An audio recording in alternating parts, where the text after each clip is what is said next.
Bienvenidos a la conferencia Obregón, la década del 70, transición del óleo al acrílico, en el marco de la Cátedra Obregón, organizada por el Banco de la República, en alianza con el Museo de Arte Moderno de Barranquilla y el Ministerio de Cultura.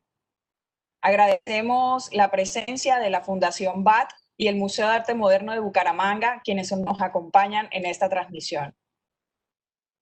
Nuestro conferencista invitado el día de hoy es Eduardo Serrano Rueda.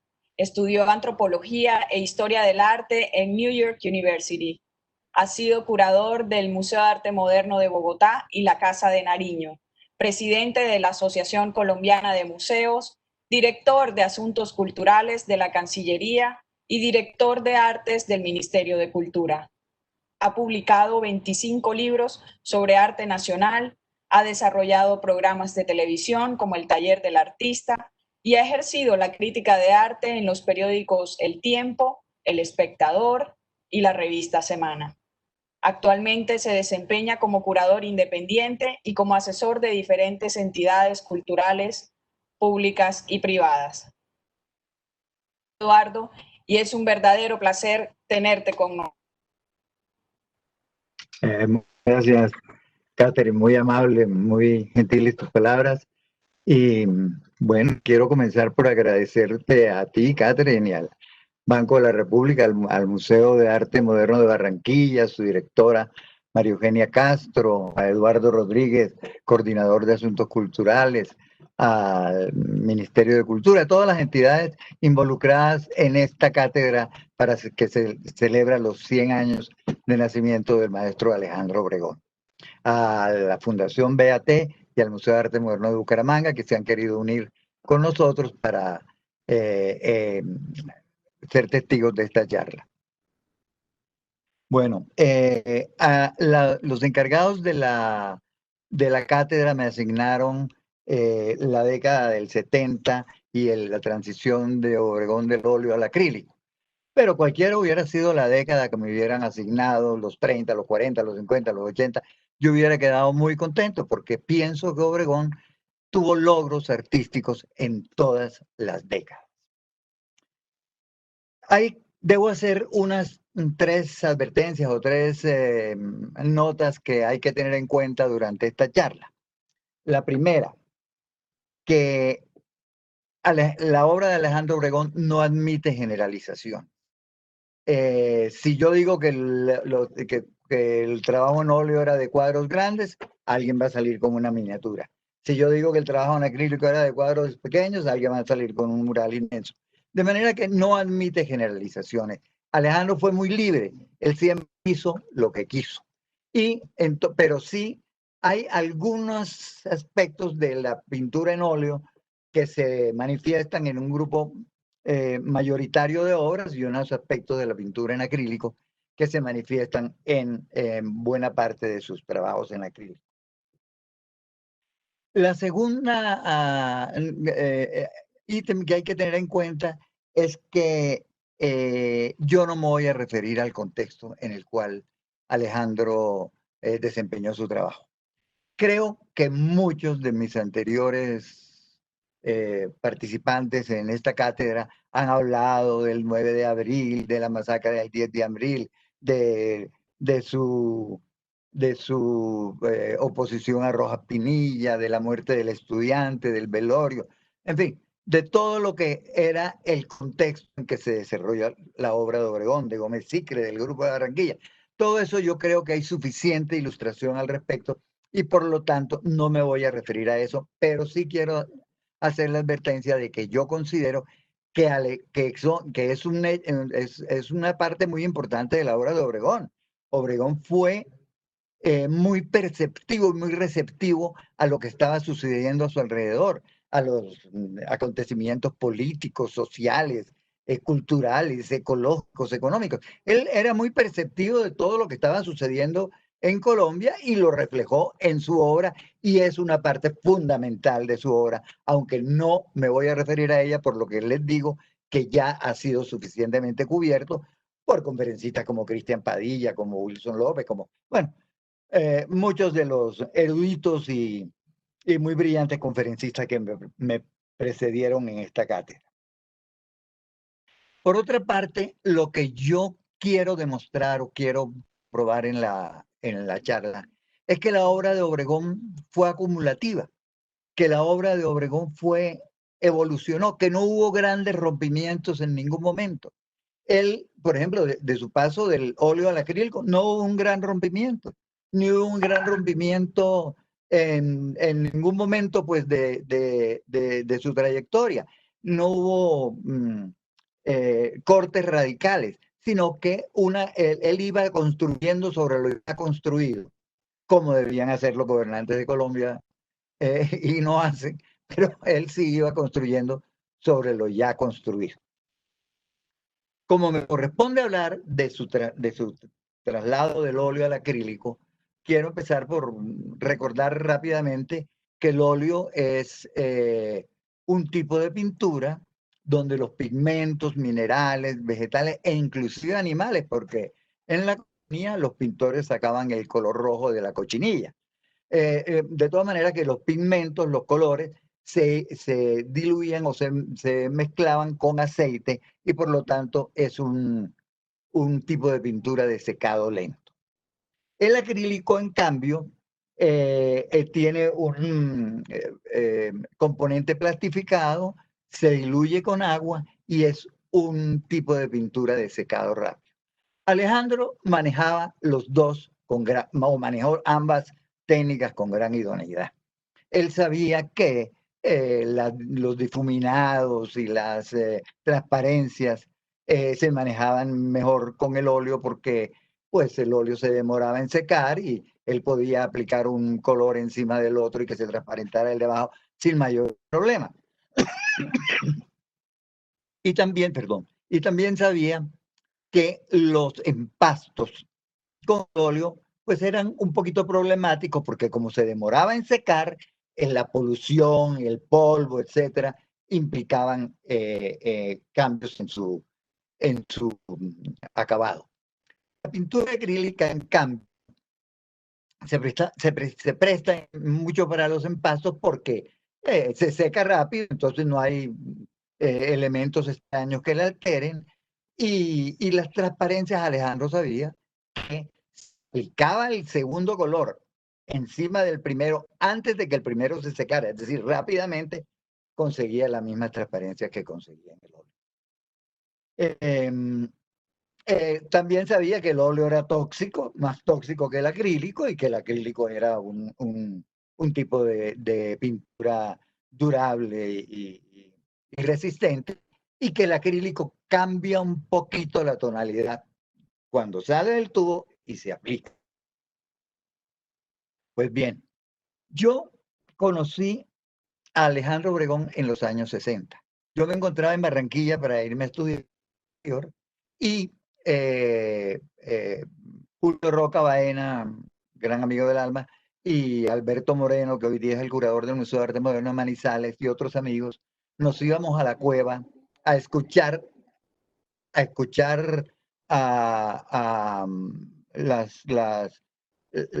nos tratábamos de sentar cerca a la mesa donde se sentaba el grupo de Barranquilla para poder escuchar lo que ellos hablaban. Había tantas leyendas y tantos decires y tantas cuentos sobre el grupo de Barranquilla que pues nos interesaba sentarnos a escuchar qué era lo que decían. Era una época para Alejandro y para el grupo de Barranquilla de bohemia intensa, de una bohemia creativa, pero una bohemia intensa. Era la época en que Obregón se comió el grillo en la cueva, según cuenta Fuenmayor, creo, y que salía a pintar unicornios en las cantinas para pagar lo que se bebía. En fin, una época de bohemia intensa. Yo empecé a trabajar con Cepeda Zamudio en el Diario del Caribe, freelance, intermitentemente, y Álvaro me presentó a Obregón y tuve la oportunidad de cruzar unas cuantas palabras con él, pero no de entablar una amistad ni nada que se le parezca. Yo realmente conocí a Obregón en los años 70, la década que me corresponde cubrir en esta cátedra. Yo llegué de estudiar y me hice director de la Galería Belarca en Bogotá y pero los años 70 de todas maneras era una época de veteranía de Obregón. Ya Obregón era Obregón, ya él era el artista reconocido, el artista que seguían los paparazzis, el artista que, bueno, que todas las galerías querían tener. Alejandro tenía 50 años y se puede decir que la vida y el arte le sonreían. Era, pues, reconocido como el gran innovador de la pintura colombiana y como una de las figuras más insignes del arte latinoamericano. Para continuar con esa horrible comparación entre el arte y el deporte, se puede decir que Obregón había triunfado. Bueno,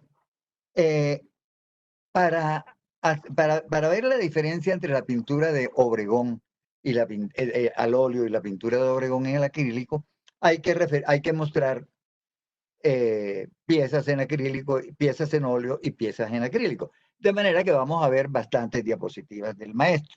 Y vamos a empezar por definir por qué se dice que Alejandro Obregón es un artista moderno.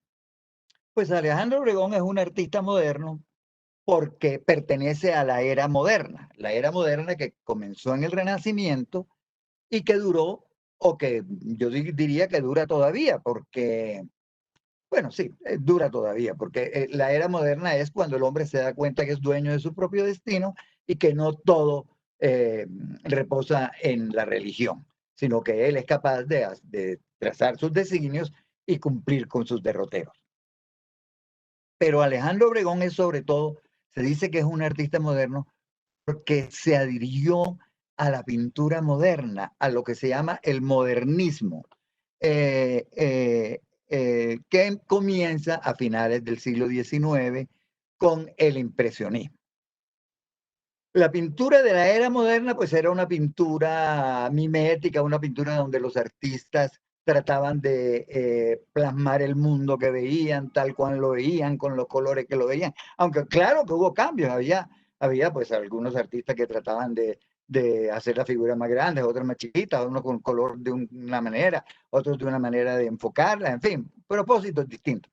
Pero a finales del siglo XIX surge el impresionismo. Y el impresionismo cambia la manera de ver la luz. Empiezan a buscar una manera pseudocientífica de ver la luz, que ya no mezclan los colores en la paleta, sino que los mezclan en la pintura y el observador, la retina del observador, los mezcla en el ojo. Entonces... Perdón, Eduardo. Sí. Es que no sé si ya empezaste a compartir o lo vas a dejar para más adelante en la pantalla. Voy a empezar a compartir ahorita. Ok, perfecto. Listo. Bueno, entonces estábamos en que la pintura moderna. Bueno, la pintura moderna de Obregón, esta pintura moderna de que estoy hablando, de que comienza con el impresionismo, que ya la gente, pongamos la primera diapositiva. La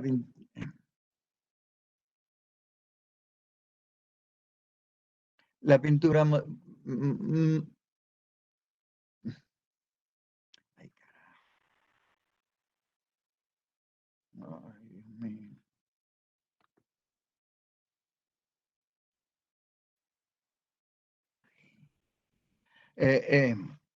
La pintura, este tipo de pintura dura siendo la mira de los artistas hasta mediados del siglo pasado, cuando aparecen un grupo de filósofos franceses, llamados postestructuralistas, que dicen que ya el arte no debe ser solamente originalidad, novedad y experimentos, que era lo que había planteado la pintura moderna, que el arte del impresionismo para acá, el arte se convierte en ejercicios experimentales, en novedad, en originalidad, en particularidad.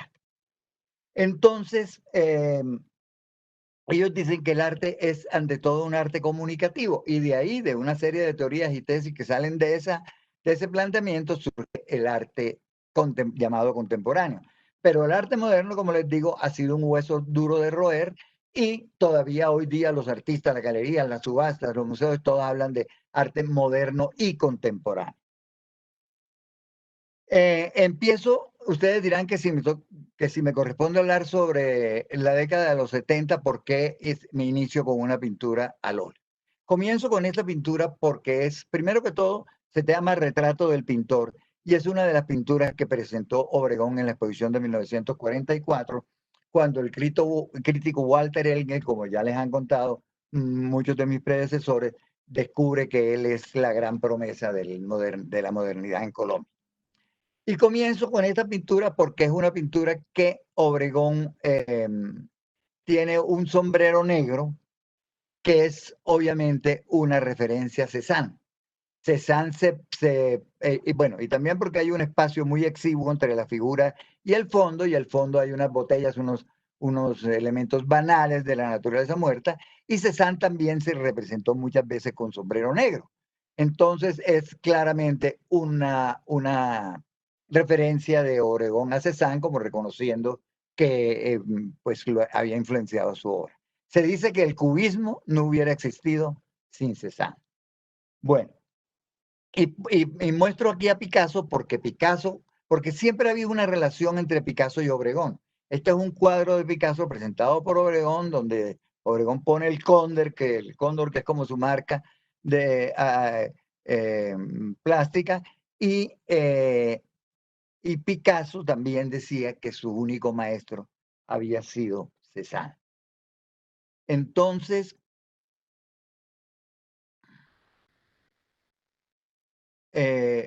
bueno, entonces yo llegué en los 70 a Bogotá y me hice director de la Galería Belarca de Bogotá, y un día, ahí es cuando yo empiezo a conocer a Obregón.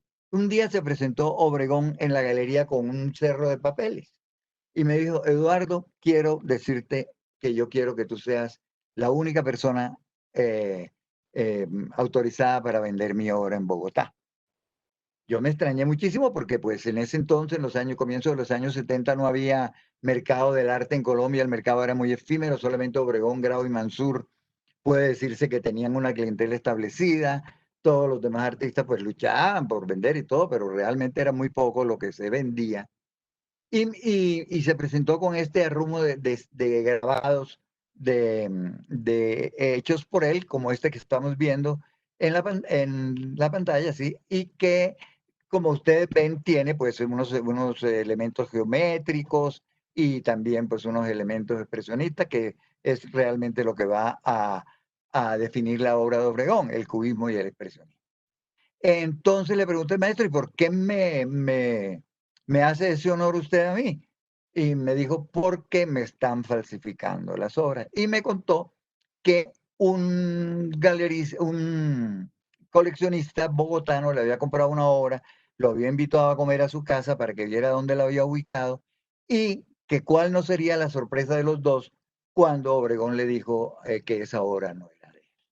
Los dos montaron en ira, nombraron un abogado muy prestigioso, Gaitán Maecha, que después fue alcalde de Bogotá, para que los defendiera y buscara quién era el que estaba falsificando al maestro y tomara las medidas pertinentes. Pero cuando el maestro supo que era un artista, de donde Gaitán Maecha, me cuenta Fausto Peneso, que fue muy amigo del maestro, y le pidió que le devolviera el poder que le había dado, y rompió el poder. Porque Obregón nunca quiso hacerle daño ni al arte ni a los artistas. Él siempre fue una figura muy ética. Si bien es cierto que cuando Marta Traba se fue de Colombia en el 68, expulsada por el presidente Carlos Lleras Restrepo, él asumió la dirección del museo. No fue realmente la dirección, fue la representación legal del museo para que éste pudiera seguir funcionando, pero él nunca tuvo nada que ver con quién iba a exponer, quién no iba a exponer, o con quién se le compraba la obra o a quién no se le compraba, como sucede hoy día con varios artistas en algunos museos.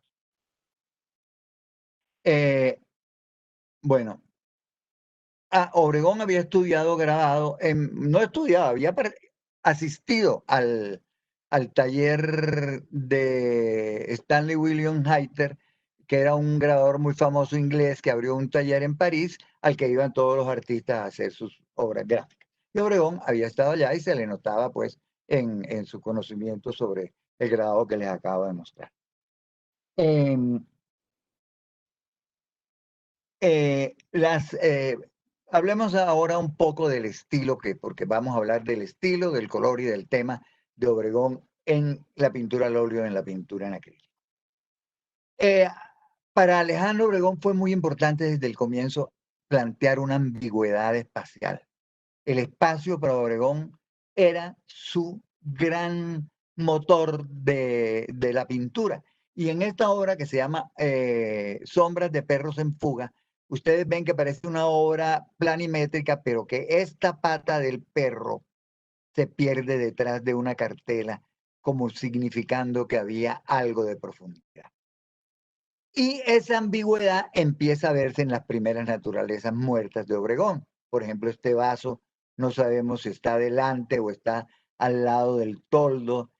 Y esta mesa, esa pata de la mesa y esta pata de la mesa, uno no sabe cómo está parada la mesa, si la mesa está parada solamente en estas dos patas. Bueno, en fin, esa ambigüedad espacial de Obregón a mí me parece que viene de Juan Gris, no de Braque, como se ha dicho. Se ha dicho que Braque fue quien influenció a Obregón, el cubista con Obregón, pero a mí me parece que también Gris, como ustedes lo ven en esta mesa, que también las patas son como dislocadas y que la mesa se convierte como en otra cosa. Lo mismo que en esta obra de Obregón, El pez dorado, que es una obra también muy ambigua, que el pez de arriba parece flotar sobre el pez de abajo, pero el pez de abajo parece que la sombra de la cola es la que está para el lado de la cabeza, y que la mesa se convierte en otra cosa. No es una mesa como muy ortodoxa desde el punto de vista formal. Y también y también Juan Gris tiene esa característica de las mesas que se convierten en otra cosa y que a mí me parece que fue muy importante para Obregón, o yo no sé si Obregón vio o no las mesas de Gris, pero me parece que hay una coincidencia de todas maneras. Esa idea de que la mesa se convierte en otra cosa, que es de las primeras pinturas al óleo de Obregón, también se da en su pintura en acrílico, como lo podemos ver en esta pintura, donde la mesa como que desaparece por aquí, aquí sigue siendo pues la representación de los elementos de la naturaleza muerta, porque el cubismo fue ante todo un movimiento de naturalezas muertas. El cubismo no hizo sino naturalezas muertas. Entonces, pero aquí ya vemos la diferencia entre el óleo y el acrílico. Aquí ya vemos que hay unas pinceladas rápidas, que hay, bueno, que hay algunos espacios libres, porque una de las características de la pintura de Obregón, o digamos que del lenguaje ya establecido de Obregón, es la mezcla de la figuración y la abstracción, la mezcla de porciones muy abigarradas de representaciones y grandes espacios solos, y el gris generalmente matizando los colores, en fin.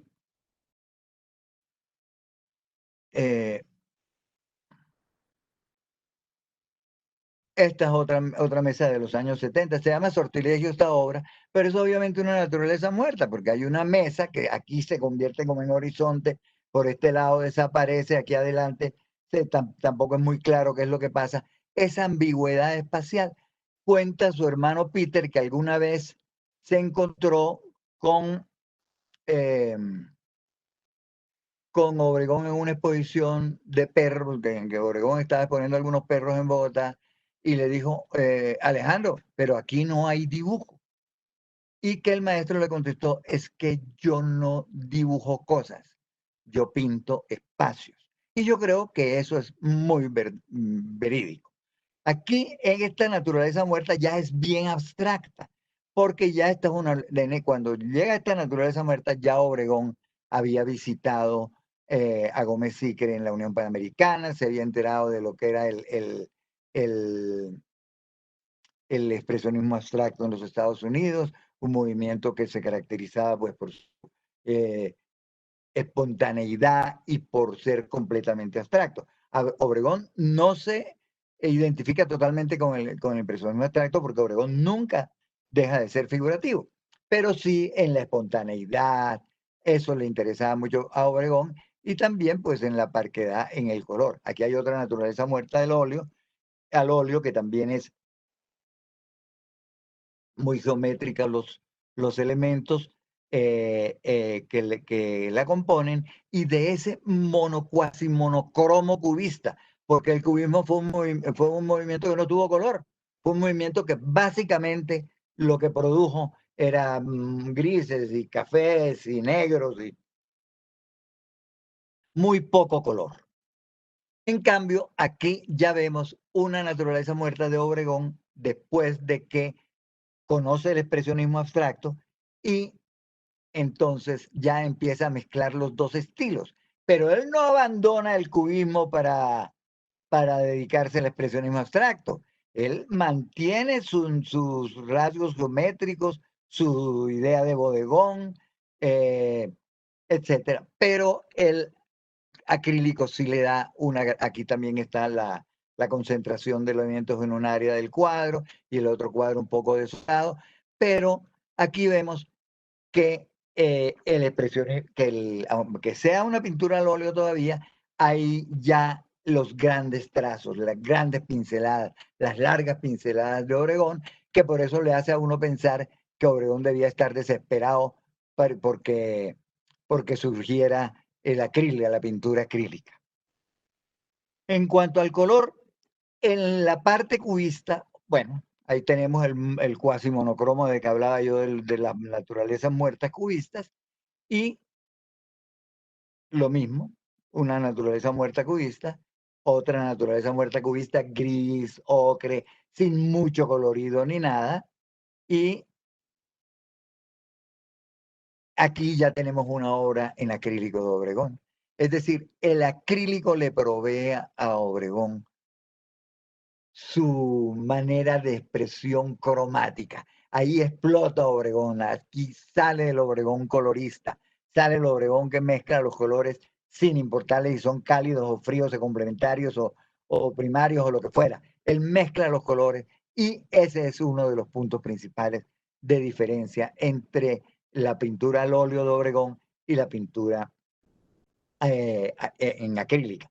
Alguien me dirá, hay obras como El entierro de Joselito Carnaval o La muerte del estudiante, que fueron pintadas en óleo y que son bastante coloridas. Como les decía al comienzo, siempre habrá excepciones, porque Obregón nunca permite pues, que se generalice mucho sobre su obra.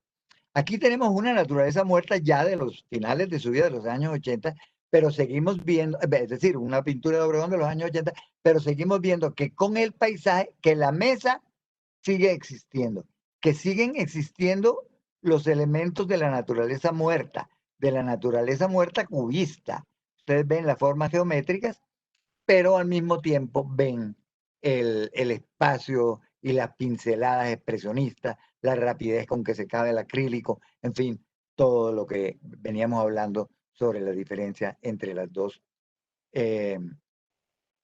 maneras de pintura de Obregón. Esta naturaleza muerta, porque a pesar de que es el brazo de Cristo, el brazo está segmentado del cuerpo y está trabajado como trabajaba Obregón las naturalezas muertas, con incisiones geométricas, etcétera. Y esta naturaleza muerta tiene la palabra INRI, lo que podría permitir que dijéramos que se trata de una naturaleza muerta mm, sintética, puesto que en la naturaleza muerta sintética, entre el cubismo sintético y el cubismo analítico, el cubismo sintético pone palabras y pega partituras y cosas en el lienzo, cosas muy realistas. Y aquí viene esta otra que yo me imagino que muchos de mis antecesores le han mostrado, que se llama la mesa del Gólgota, que también es una naturaleza muerta de ese estilo, de ese cubismo particular de Obregón, porque él no se adhirió ni al sintético ni al analítico. Él era un cubismo de él, propio de él, que él se inventó. Con esta naturaleza muerta, que le gustaba mucho a Obregón, porque él la mandó a participar en la Bienal de Sao Paulo de 1955. No mucha gente la notó porque en esa Bienal participaban Orozco, Siqueiros y Rivera, los tres grandes muralistas mexicanos que estaban en ese momento en la cúspide de su fama, y toda la prensa y todo el mundo andaba era detrás de ellos, de manera que, pero más adelante Obregón participará en la Bienal de Sao Paulo con otra obra y se ganará el premio Matarazzo. Esta es otra versión de esa mesa del Gólgota, pero ya roja, que se ve que Obregón pues le gustó más la otra porque fue la otra la que mandó.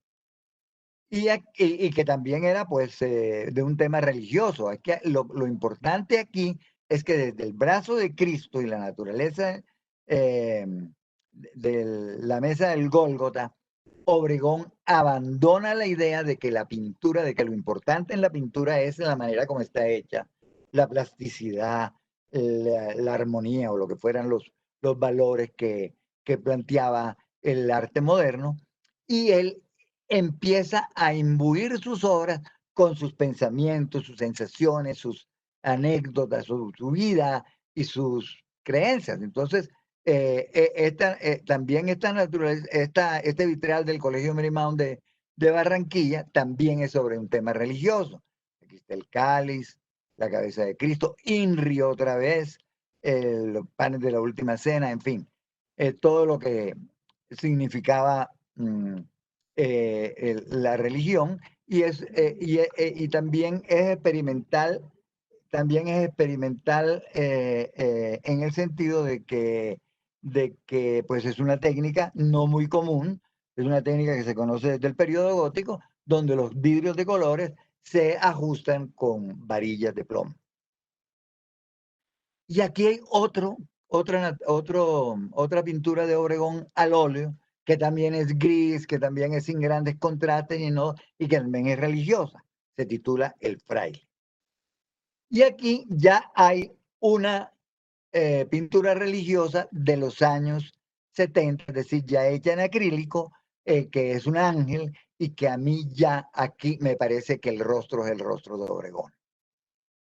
Esta otra obra también de los años 70, que se llama Anunciata, que también es una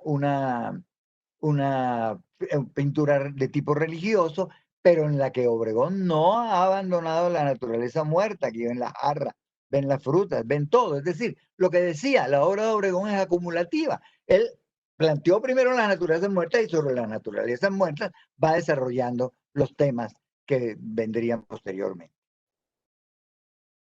Y esta obra, que yo me imagino que también se la ha mostrado a todo el mundo porque es una de las obras para mí más importantes de Obregón, se llama Homenaje a Figurita. Vemos que hay rasgos geométricos, por acá, por acá, por acá.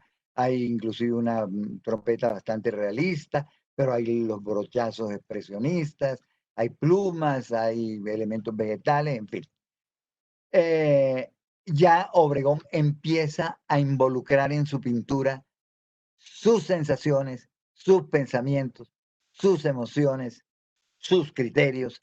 Y es que Figurita era un pintor perteneciente al grupo de Barranquilla. Esta foto es de Nereo López, el fotógrafo también perteneciente a ese grupo, que hacía carrozas. Y en un carnaval, que hizo una carroza, se cayó de la carroza y se mató. Él dice la leyenda que estaba casado con una monja y que Obregón y Álvaro Cepeda le ayudaron a robarse la monja del convento, en fin, pero yo no sé qué tan cierto sea eso, si sea leyenda. De todas maneras, Figurita era un pintor empírico, un pintor primitivista, y habla muy bien del grupo de Barranquilla, que no solo Obregón, sino todo el grupo de Barranquilla lo consideraban su par. Es decir, que ellos eran conscientes de que no había que ser estudiado, ni tener unos grandes currículum, ni nada de eso para ser un gran artista. Y entonces acogen a Figurita como uno de ellos y toman trago con él, en fin, y todo eso. Aquí esta obra de El entierro de Joselito Carnaval también es referente a la vida al entorno de Obregón, a lo que sucede en su alrededor, del Carnaval de Barranquilla. Él se basa pues en lo que sucede en su entorno para trabajar su obra. Con respecto a lo del pintor primitivista, a lo de Figurita, quiero decir que Obregón decía que, permítame un momentico,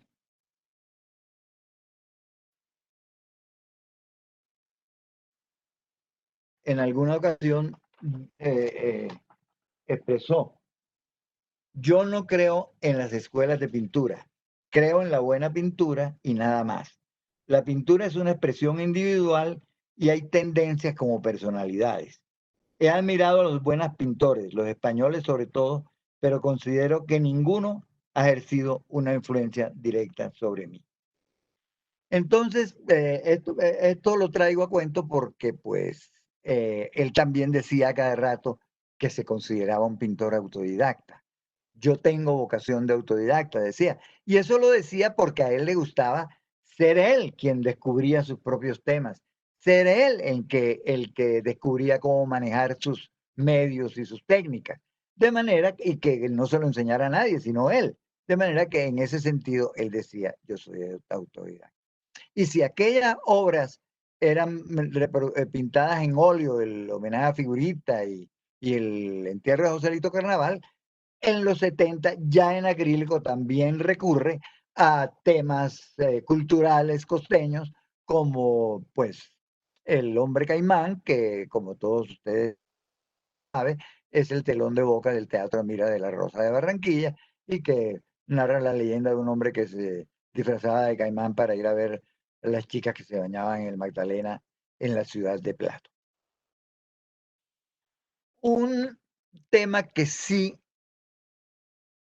podemos decir que es novedoso en la pintura de Obregón en acrílico es el paisaje.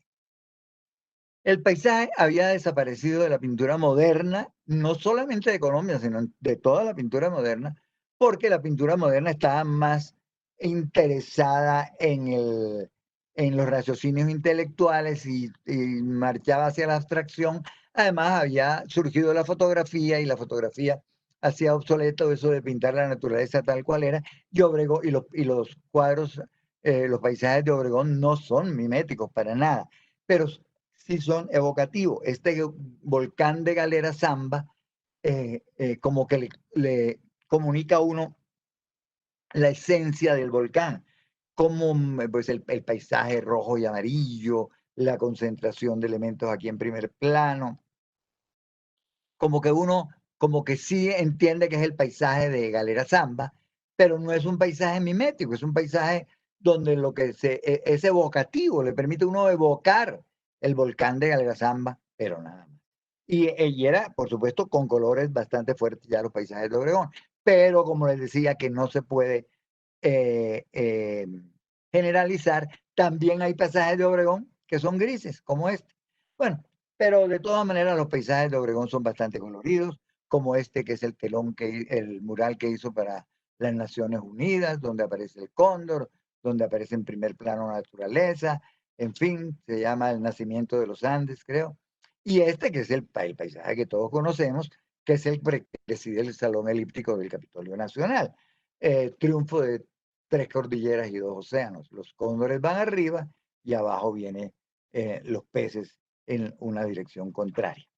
Pero ya es un paisaje bastante evocativo, bastante abstracto, si se quiere, porque el paisaje en Colombia había desaparecido desde la Escuela de la Sabana. Cuando Santa María llegó a Bogotá en el siglo XIX y organizó un grupo de artistas que pintaron la sabana, salían juntos a pintar en la sabana, y Santa María les inculcó algunas características del modernismo. Por ejemplo, que salían a pintar al aire libre como los impresionistas, que algunos tenían un trasfondo geométrico como Páramo, otros tenían una pincelada divisionista como los impresionistas, otros acudían al simbolismo como Leudo, en fin, y eran muy libres de color y todo. Cuando el Obregón llegó a Colombia, lo que quedaba de la pintura de paisaje eran algunos acuarelistas antioqueños que habían sido alumnos de Pedronel Gómez y Eladio Vélez, dos artistas antioqueños que estudiaron en academias muy prestigiosas de Europa, pero también muy aferradas a la tradición. Y ellos, lo que los acuarelistas antioqueños hacen es pintar miméticamente el paisaje, que es todo lo contrario a lo que hace Obregón. Obregón evoca el paisaje, permite que uno evoque el paisaje, le sugiere el paisaje, pero no lo pinta miméticamente. Esto no. Esta obra de Obregón ya es El desastre en la Ciénaga, que es la última exposición del maestro que tuve la oportunidad de curar en el Museo de Arte Moderno, y que fue una mortandad de peces que hubo en la Ciénaga de la Virgen en Cartagena, y Obregón pues hace una serie de pinturas referidas a este momento de los peces y el envenenamiento de esos peces, ya poniendo de presente su conciencia ecológica. Ya Obregón empieza a pensar en la naturaleza eh, eh, como en un sentido protector. Ya Obregón quiere que la naturaleza sea protegida. Este también es de Desastre, también pertenece a la serie de Desastre en la Ciénaga, que fue pintada ya por allá en los 80. La parte de la naturaleza que sí comienza con Obregón en la época del óleo es el cóndor. El cóndor es parte de la naturaleza, por supuesto, y comienza con en 1956, cuando, según cuenta su hermano Peter, Obregón descubre que hay un cóndor en la Universidad Nacional, y iba todos los días a visitarlo y le llevaba hígados de pollo para que comiera, y un día le arrancó una pluma y al día siguiente se arrepintió y fue y se la devolvió y le pidió perdón por habérsela arrancado y todo, pero ahí empieza la obsesión de Obregón con el cóndor. Y bueno, el Toro Cóndor, que es una obra que creo que es del Museo de Arte Moderno de Barranquilla, que, que ya es un híbrido entre el cóndor y el toro, pero de todas maneras el cóndor sí, Obregón lo plantea desde un comienzo como un símbolo nacional, y lo vemos muy claramente en este cóndor, donde aparece la bandera. Pero de todas maneras el cóndor, el ave, todo lo que queramos, las pinceladas largas, sueltas, todo, pero permanece los elementos cubistas, permanece la geometría, permanece pues lo que había construido al óleo, y sobre ello es que Alejandro pinta también al acrílico. Aquí también hay una especie de elemento geométrico. Y vimos que los cóndores eran de mucho color, pues también no se puede generalizar. Obregón también pintó cóndores grises y sin mucho colorido, como el que estamos viendo aquí. Y al final de su trayectoria, la pintura de Obregón se vuelve más dramática, y entonces crea este híbrido que es mitad búho, mitad cóndor, y que pues lo llama pájaros de guerra, y hay algo amenazante en esas imágenes. Otro tema que aparece en el acrílico de Obregón y que no aparecía tanto en el óleo, aunque me van a decir que sí, que en los murales de Barranquilla aparecen las mujeres, que bueno, era el tema de la figura humana. Esta es una obra en óleo, se llama La Victoria de Samotracia. La Victoria de Samotracia, como todos sabemos, es una escultura muy famosa que hay en el Louvre de una diosa, la diosa de la victoria griega, que es muy famosa por el vigor del movimiento y el ademán de victoria que tiene, aunque no tiene cabeza. Y Obregón, esta la pinta en óleo, y estas pinceladas de aquí, de esta parte, me hacen también pensar cuánta falta le hacía al maestro Obregón el acrílico. pero Grecia siempre fue un motivo de interés para Obregón. Aquí vemos una especie de Nike, una especie de figura griega sin cabeza, como las esculturas que se encuentran en los museos, muchas de las esculturas que se encuentran en los museos, y aquí vemos el Partenón, nada menos que el Partenón. A Obregón siempre le interesó Grecia, y yo me pregunto si este interés por Grecia tenía que ver con la democracia o tenía que ver pues con alguna de esas ideas que se identifican con Grecia. Y aparece la figura humana en Obregón y aparece la obra de Obregón en esta época se convierte como una especie de harem. Aparece la figura humana en los toros, aparece la figura humana en partes, aparece la figura humana en el homenaje al Che Guevara, aquí la vemos, en el homenaje al Che Guevara, que a Marta Traba le pareció un horror. Marta Traba, que fue el impulso de Obregón, quien habló sobre su pintura con gran lucidez. Y aquí vemos una Ángela, aquí la mezcla de la mujer y la religión, en fin, acumulativo, como veníamos diciendo. Y muy pocos hombres aparecen en las figuras humanas de Obregón.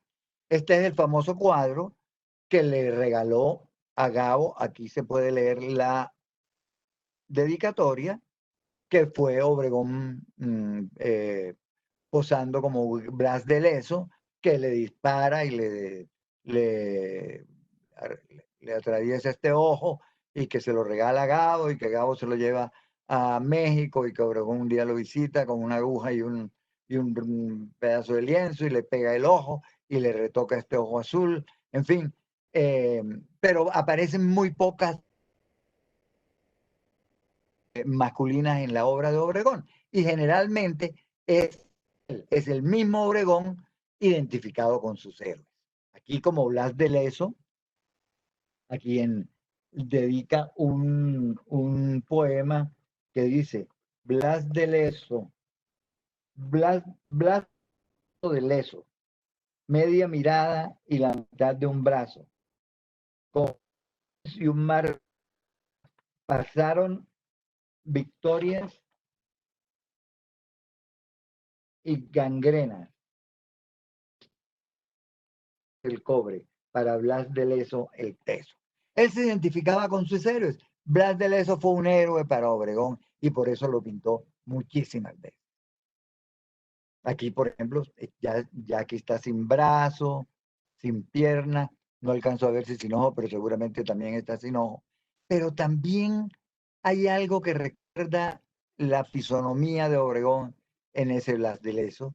Y aquí hay una obra, pues, de Blas de Lezo, sobre Blas de Lezo, donde ya es una obra bastante épica, bastante dramática. Blas de Lezo con la espada y el pirata, el barco del pirata Vernon, porque dicen que era almirante, pero era almirante para los ingleses, para nosotros era un pirata.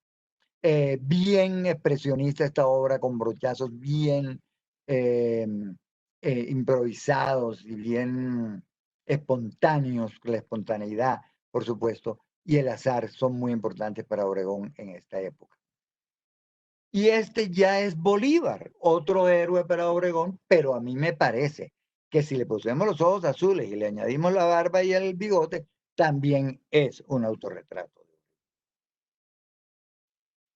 Y llegamos a Dédalo, otra vez Grecia, la mitología griega influenciando a Obregón.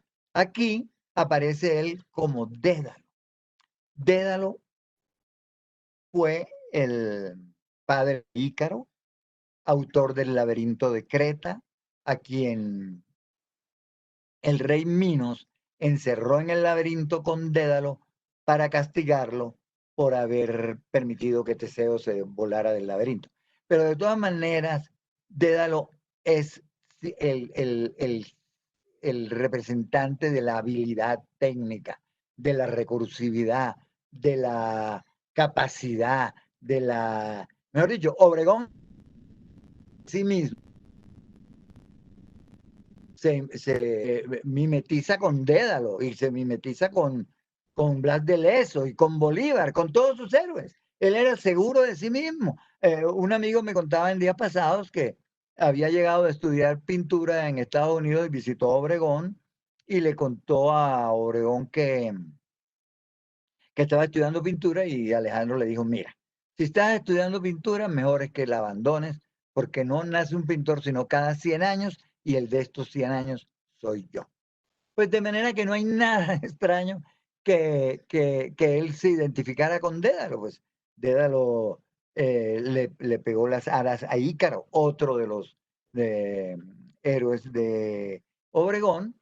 Él se las pegó con cera y Ícaro no le hizo caso, se acercó demasiado al sol y cayó, y por eso pues Obregón, la inmensa mayoría de las obras de Obregón que se versan sobre Ícaro, lo que pintan es una caída vertical al mar, como las aves de Obregón que caen al mar. Así cae Ícaro también al mar en sus representaciones de Ícaro.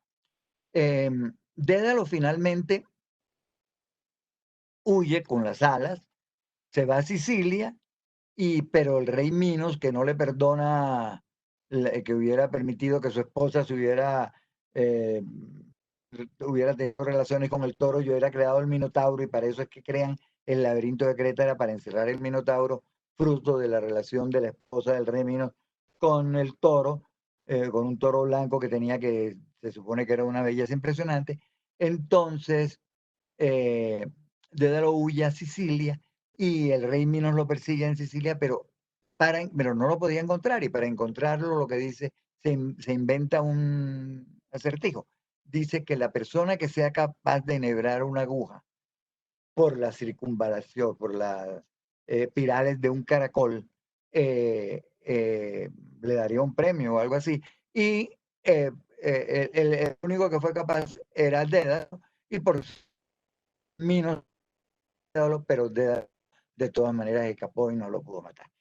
Lo que quiero decir aquí es que Obregón se identificaba con sus héroes. Él se sentía Dédalo, él se sentía capaz, poderoso. Él sabía que tenía el temperamento de un artista, el talento de un artista, los conocimientos de un artista, la vida de un artista, la pasión de un artista. Y él se identifica entonces con Blas de Lezo, con Dédalo y con Bolívar. Otro de los temas que hace la transición entre el óleo y el acrílico de Obregón es la violencia. La gente piensa que la violencia comenzó en 1948, cuando Obregón, el 9 de abril y todo eso, del estudiante, de la masacre, digo, del 9 de abril, cuando le corresponde ser testigo del Bogotazo. Pero según el Banco de la República y las fichas del Banco de la República, esta xilografía, o sea que es un trabajo hecho en una plancha de madera, también se llama la violencia. Y hay una mujer con la boca abierta, pues demostrando angustia, y dos brazos, el uno para arriba y el otro para abajo, con sendos cuchillos. Como a mí no me gusta interpretar mucho las obras, pero yo diría que es como hablando de la reciprocidad que trae consigo la violencia. Esto no me pasa. Oye, ya. Uy, se me borró. Ah,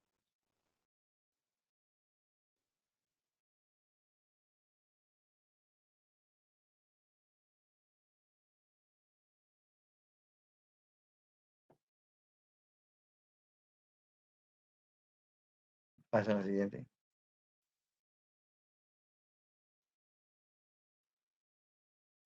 Bueno, la violencia. Seguimos hablando de la violencia. Pues estas son obras de masacres, de violencia, que Obregón pinta en 1962. Me gustaría que tuvieran en mente las manos, porque las manos son muy parecidas a las manos de Picasso en el Guernica. Mira, aquí está el Guernica, que hay unas manos como muy parecidas a las que usa Obregón en sus cuadros de la violencia, pero el Guernica no es solamente importante porque hubiera influenciado, digamos, las masacres de Obregón, sino porque le coincide con el pensamiento de Obregón en cuanto a que la plástica de por sí sola no es suficiente, que la plástica tiene que tener un contenido humano, humanista, pacifista o, en fin, de las convicciones que tenga el artista. Y entonces el Guernica, pues, es un cuadro bastante importante en la obra de Obregón. Esta es la famosa violencia de la cual me estoy seguro que han hablado todos mis antecesores, porque es un cuadro realmente majestuoso, maravilloso, bellísimo, en que la mujer se convierte en paisaje y que pues ahí están todos los grises de Obregón, que Marta Traba decía que Obregón lo sacaba uno de la profundidad del gris con un pequeño toque de color, bueno, en la violencia. Pero este cuadro tiene una doble interpretación. Hay quienes dicen y hay quienes decían que era una referencia a la violencia que se vivía en Colombia en los años 60, y hay quienes dicen, como Marta Traba, que no, que, que, que esa obra está destinada a repercutir en cualquier parte, en cualquier tierra, allí donde se haya cometido un acto de barbarie. Yo pienso que las dos interpretaciones son válidas y que no son excluyentes, porque bien podía Obregón haberse referido a la violencia que estaba desatada en Colombia en los años 60 y aspirar a un reconocimiento universal. Esta obra la hace Obregón un año después. La violencia anterior fue del 62. Esta la hace en el 63 y se llama Violento devorado por una fiera. Aquí ya me llama la atención algo muy especial de la vida de Obregón. Todos sabemos que Obregón fue cazador en su juventud. Y aquí es como si la fiera tomara venganza del hombre. Violento, devorado por una fiera. Obregón ya empieza a mostrar su conciencia pacifista en esta obra. Recuerden las manos del Guernica, la mano de esta obra, que es el homenaje a Camilo Torres. Es una obra, pues, que tiene sus elementos cubistas, que tiene su espontaneidad, el rojo, que es un color que Alejandro usa con frecuencia para referirse a la violencia, y esta que es el homenaje al Che Guevara, otro homenaje distinto al que habíamos visto anteriormente. O sea que la violencia también hace su tránsito de la pintura al óleo a la pintura con acrílico. Estas dos obras son ya hechas con acrílico. Ya siguen teniendo los elementos cubistas por acá arriba, pero también la espontaneidad de los brochazos aquí abajo. El grito de Galán. Este es un grabado, pero hay una pintura también del mismo tema, que nos vuelve a hablar de cómo Obregón reaccionaba perceptivamente a lo que sucedía a su alrededor, y especialmente a los hechos violentos. Las Violadas, que es otra obra de Obregón, que también hace referencia a la violencia en Colombia muy claramente. Y esta obra que se llama Muerte a la bestia humana. Es una obra que Obregón realizó con motivo del asesinato de Gloria Lara. Gloria Lara era la directora de Bienestar Familiar y los movimientos indígenas, y la secuestran y la matan. Y aquí Obregón, Muerte a la bestia humana. O sea, que estas obras de los 70 con acrílico clarifican todas las obras que había hecho Obregón al óleo. Es decir, que su intención era denunciar la violencia. Su intención era que el hombre se diera cuenta de la barbarie, de la crueldad, de los horrores que significaba la violencia. También siguen habiendo unos elementos por aquí geométricos, unos elementos cubistas.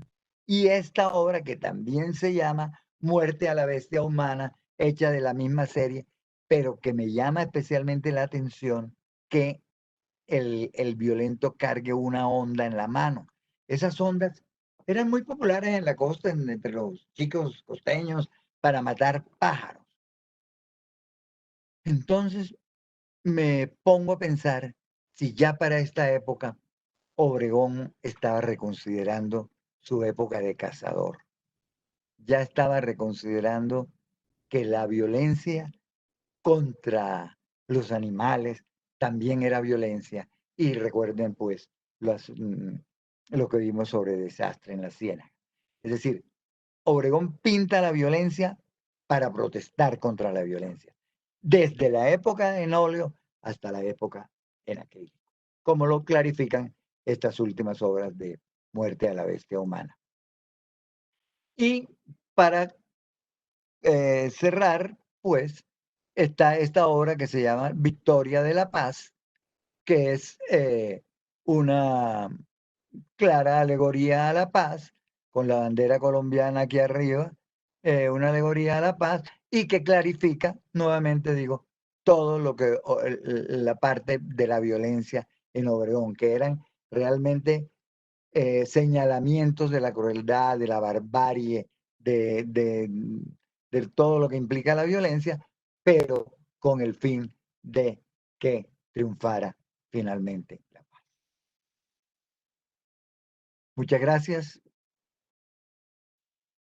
Creo que con esa diapositiva termina mi exposición y estoy listo si quieren hacer alguna pregunta. Gracias, Eduardo. Muchas gracias, además por sorprendernos con unas obras que tenías ahí como un as bajo la manga. Siempre, siempre nos sorprende, Alejandro, que con este ciclo de conferencias nos hemos dado cuenta de esa versatilidad de Alejandro y esa conexión con el paisaje, con lo que estaba pasando, con su entorno. Me sorprendió también la manera en que veía a Grecia y a estos héroes de luchas alrededor de la historia. Aquí tenemos una pregunta de, bueno, el señor Arnulfo Telles, que quiere hacer una pregunta, pero no aparece aquí relacionada. Ok, ya ahora sí. Heli David Sánchez pregunta, ¿se podría decir que sus obras están en una especie de escenario que no están alumbradas por la luz solar o natural, sino que usa una luz artificial y pone entre comillas artificial? Pues yo creo que la luz de Alejandro era una luz inventada, era una luz no necesariamente artificial, sino que él ponía luz donde le convenía y ponía luz con una libertad absoluta como todo lo que representa en su trabajo. No pintaba al aire libre, no era como la escuela de la Sabana ni los impresionistas que salían a pintar al aire libre, sino que pintaba en su estudio y por lo tanto la luz era la que le convenía. Si era artificial, de pronto había luz por una ventana que le entraba y era natural, o de pronto era la luz artificial. No creo que hubiera un plan determinado sobre la luz en su obra. Bueno, no tenemos más preguntas. Pues era apenas de esperarse cuando ha sido una conferencia tan bien detallada y tan bien ilustrada. Desde Bucaramanga, ¿qué piensa de las nuevas expresiones modernas como la instalación, dejando a un lado la técnica y dando más importancia a lo que dice la obra? Pues yo creo que eso es una herencia de Obregón, precisamente. Yo creo que Obregón en un determinado momento, cuando con el homenaje a Figurita y Joselito Carnaval y todo eso, Obregón abandona simplemente lo que dice la obra, la forma, los colores, y empieza a inyectarle a su pintura unos pensamientos y unas convicciones propias que no son necesariamente pictóricas. Eso eventualmente llegó a a lo que es, a desembocar en lo que es hoy día el arte contemporáneo. El arte contemporáneo, que es un arte que rechaza las formas clásicas del arte, la pintura, la escultura, y se vuelve instalaciones, videos y ese tipo de obras. Y pues pienso que de alguna manera hay una conexión con la obra de Obregón. No, solo felicitaciones desde Popayán, Bucaramanga, desde Barranquilla, Bogotá. Todos envían muchos saludos y felicitaciones por esta gran ilustración de la técnica del maestro Alejandro Obregón. Eduardo, muchas gracias y espero que podamos coincidir pronto en otros escenarios físicos o virtuales, pero siempre será una gran oportunidad tenerte con nosotros. Muchas gracias a todos. Muchas gracias a ti, eres una maravillosa anfitriona y has hecho un gran trabajo con estas conexiones que son tan difíciles. Muchas gracias, Karen. Muchas gracias a ustedes.